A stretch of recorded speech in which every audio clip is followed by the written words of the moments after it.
the belief my wife and I have in what kind of forgiveness we have has been transformed in the last 8 or 10 years. We used to think that when we sin, we are not forgiven, so then we go and ask God to forgive us of that sin. Now we believe that we are forgiven. We were forgiven before we even sinned. That's the nature of the forgiveness He gave at the cross, that through the eternal Spirit He forgave eternally.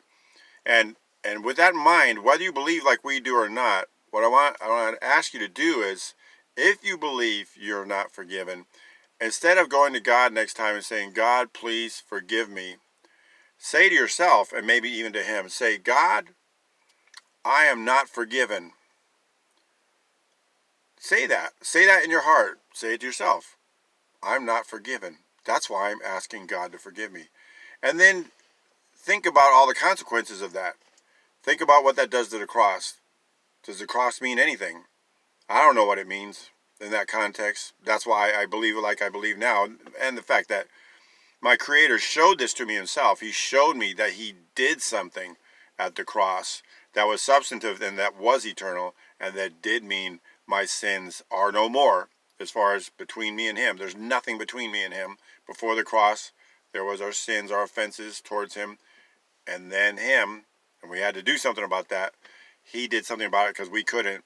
So now we are free from that, and I believe that. I believe that. So I don't say, I'm not forgiven.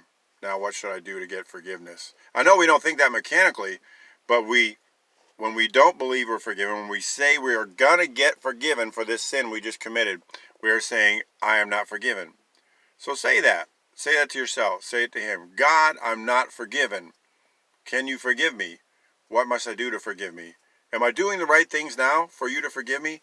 And hey, by the way, what about the cross? Why did you do that?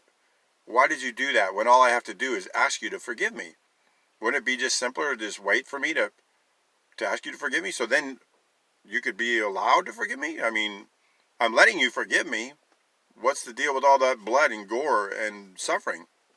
I know it can sound sarcastic sometimes, and I shouldn't, because I used to believe this stuff. So I'm being sarcastic towards myself. So that, there, I just fixed it.